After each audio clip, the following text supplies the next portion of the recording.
बिस्मिल्लाहिर्रहमानिर्रहीम। मेरा नाम इंजीनियर मोहम्मद राशिद कमाल है। एक नई वीडियो के साथ हम हाज़िर हैं।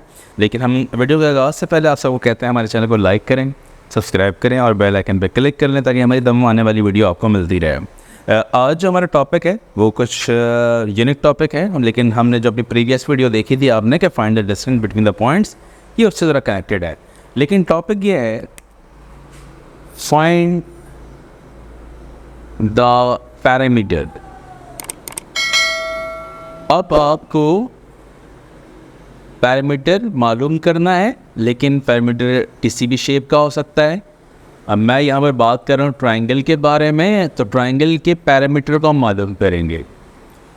अब पैरामीटर बोलते किसको है पहले आपको ये क्लियर होना चाहिए, फिर हम अपने इस टॉपिक की तरफ अब यहाँ से समझेंगे पैरामीटर बोलते किसको है। पहले पैरामीटर समझेंगे, फिर ट्राइंगल के पैरामीटर को हम फाइंड आउट करेंगे। देखें, अगर मैं पैरामीटर की बात करता हूँ तो पैरामीटर क्या चीज़ है?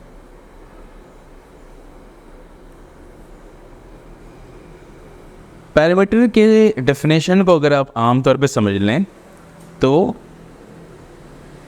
सम of the length of the sides,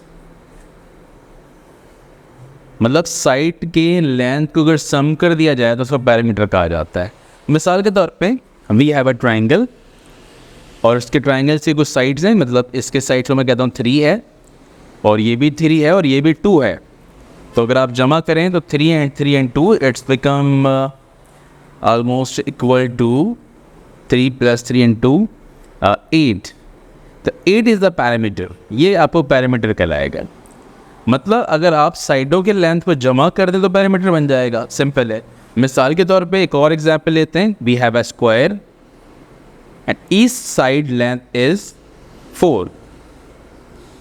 तो for parameter we have to sum all the sides, mean कि आप इन सारे साइड्स को जमा करें और वैल्यू आपके पास क्या आएगी? 4 + 4 8, 8 + 4 will be 12 and 12 + 1 will be 16। तो इट इज़ द पैरामीटर। इसे कहा जाएगा पैरामीटर ऑफ द स्क्वायर, इसे कहा जाएगा पैरामीटर ऑफ द ट्राइंगल। मतलब आप अगर लेंथ के तमाम साइड्स के लेंथ को जमा कर लें तो पैरामीटर हासिल हो जाता है। अब जो ट्राइंगल हमारे पास है, find the parameter of triangle. लेकिन यह सवाल कुछ अंदाज चेंज है, वो डायरेक्टली साइड आपको नहीं गिवन है।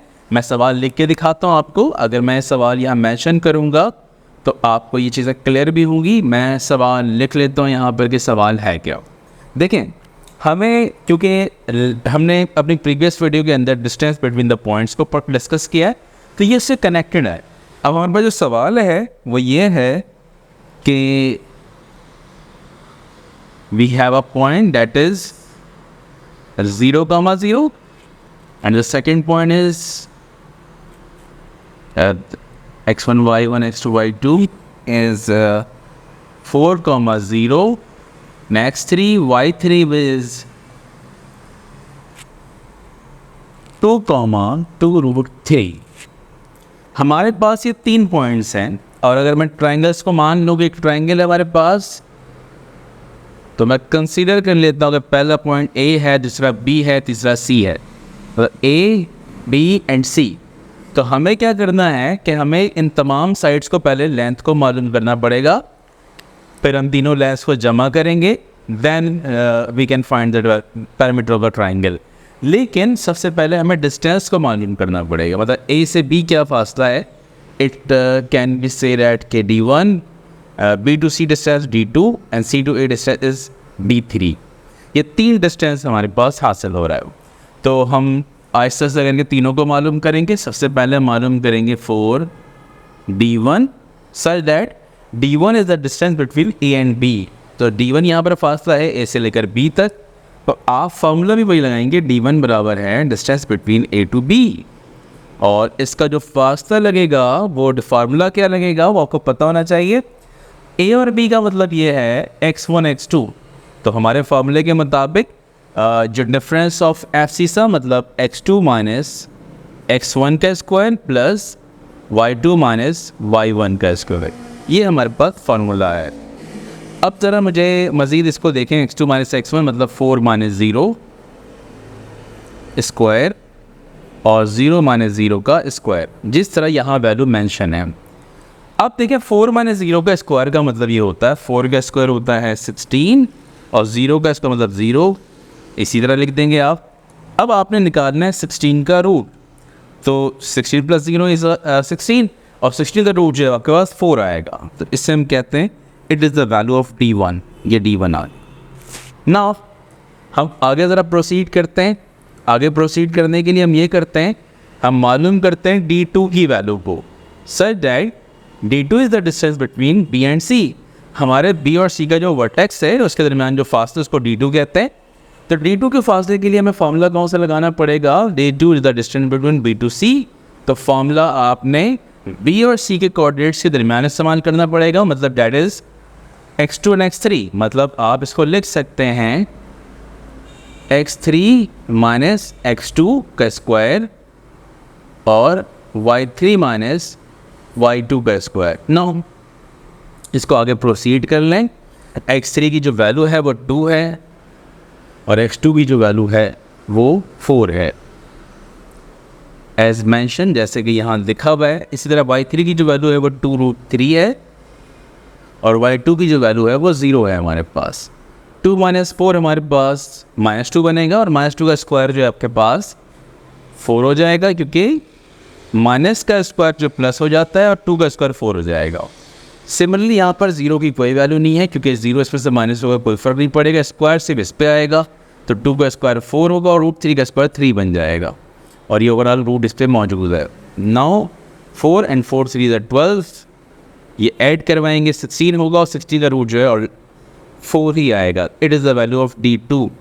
Now the last one that is D3, such that D3 is the distance between C and A।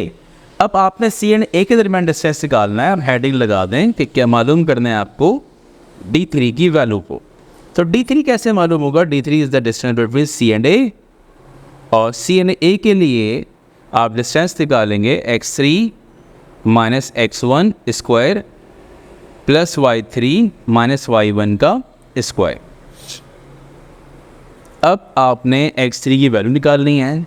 x3 की वैल्यू देखें जो कि 2 है, यहाँ पर वो 2 मेंशन कर दें और x1 डेट इज़ 0 तो 0 मेंशन कर दें यहाँ पर। सिमिलरली y3 माइनस y3 की जो वैल्यू है वो 2√3 है, वो लिख दें और y1 डेट इज़ 0 तो 0 मेंशन कर दें। अगेन 0 यहाँ कंसिडर नहीं होगा क्योंकि 2 minus 0 is also 0 is also 2, तो 2 का स्क्वायर जो है 4 हो जाएगा यहाँ पर। सिमिलरली 2√3 माइनस 0, तो 0 कंसिडर नहीं करेंगे यहाँ पर क्योंकि माइनस से कोई फ़र्क नहीं पड़ेगा, प्लस से भी कोई फ़र्क नहीं पड़ता। स्क्वायर आप कर लेंगे, 2 का स्क्वायर करेंगे तो 4 आएगा 4 और √3 का स्क्वायर 3 आ जाएगा। ओवरऑल इसमें रूट मौजूद है। तो यहाँ पर अगर हम देखते हैं कि 4 एंड 4 3 12 और ये बन जाता है रूट में 16 और 16 का रूट आ जाता है 4। तो ये हमारे पास D3 की वैल्यू।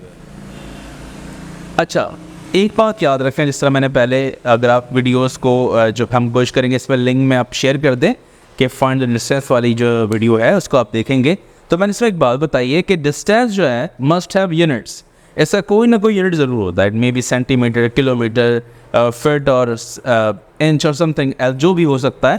डिस्टेंस का, लेंथ का कोई सा भी यूनिट इसमें इस्तेमाल किया जा सकता है, लेकिन जब आपको यूनिट्स मेंशन किया जाए यहाँ पर के कोऑर्डिनेट्स के अंदर, अगर नहीं मेंशन है तो आपको पता है इसका यूनिट कुछ ना कुछ होता है, तो आप जस्ट यूनिट लिख देते हैं इसके साथ, और ये आपको पता होना चाहिए। अगर लिख दे तो अच्छा है, ना लगे तो कोई मसला नहीं है। अच्छा जी, अब हम इसको देखते हैं ज़रा सा कि हमारे पास D1 भी पता है, D2 भी पता है और D3 भी पता है। उस ट्रायंगल के तीनों साइड हमारे पास आ चुके हैं और अगर हम इसके पैरामीटर को मालूम करना चाहते हैं, मालूम कर सकते हैं। अच्छा, एक एनालाइज हम और करते हुए चलते हैं। यहाँ पर एक एनालाइज हम करते हैं कि यहाँ पे 3 साइड्स हम देख रहे हैं और तीनों इक्वल है। तो अगर आपके दिमाग में ये सवाल है कि तीनों इक्वल हो तो इस ट्रायंगल को क्या कहा जाएगा, इसको हमने टाइप्स ऑफ ट्रायंगल वाली वीडियो के अंदर अपने जिक्र किया था। तो इसे कहा जाएगा equilateral triangle, as we discuss in previous video. इसे कहा जाएगा इक्विलैटरल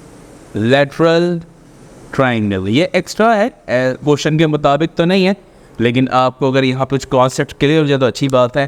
तो अगर D1, D2, D3 हमारा बराबर आता है, उसे कहा जाता है इक्विलैटरल ट्रायंगल। और अब हम बढ़ते हैं अपने सवाल की तरफ। सवाल हमारे पास फाइंड द पैरामीटर है। हम अपने तीनों साइडों को मालूम करने के बाद पैरामीटर को आसानी से मालूम कर सकते हैं, जैसे कि मैंने वीडियो के शुरू में बताया था कैसे मालूम करते हैं। अब मैं यहीं पर इसमें एक सब हेडिंग लगा रहा हूँ, 4 पैरामीटर। अब पैरामीटर आप मालूम कर रहे हैं, तो पैरामीटर कैसे मालूम होगा? पैरामीटर के अंदर ट्राइंगल का जो पैरामीटर है वो आपने मालूम करने के लिए D1 plus D2 plus D3 तीनों को आपने ऐड करवाना है। तो it's 4 plus 4 and 4 it will be 12। तो 12 is the parameter of the triangle. ये यहाँ पर 12 जो है पैरामीटर हो जाएगा। और इसका भी जो डिस्टेंस है, मतलब ये तमाम डिस्टेंस का सम है, तो बेसिकली इसका यूनिट भी वही होगा जो डिस्टेंस का यूनिट होगा, D1 D2 का जो यूनिट्स होगा। तो ये हमारे पास आंसर हो जाएगा यहाँ पे। उम्मीद है ये सवाल आप क्लियर होगा। लेंदी भी था, नए टॉपिक भी थे, नए कॉन्सेप्ट्स को भी हमने यूटिलाइज किया है। अपने distance distance between the points वाले कॉन्सेप्ट को भी हमने यूटिलाइज करके पैरामीटर को मालूम किया है, ट्राइंगल के टाइप्स को मालूम करने की कोशिश की है, और किस तरह हम ट्राइंगल के तमाम साइड्स को मालूम कर सकते हैं। तमाम कॉन्सेप्ट को हमने एक सवाल के अंदर अप्लाई किया है। उम्मीद है ये सवाल आपको क्लियर होगा। और इसी तरह के मज़ीद वीडियो देखने के लिए हमारे चैनल को लाइक कर लें, सब्सक्राइब कर लें और बेल आइकन पर क्लिक कर लें, ताकि हमारी तमाम आने वाली वीडियो आपको मिलती रहे। शुक्रिया।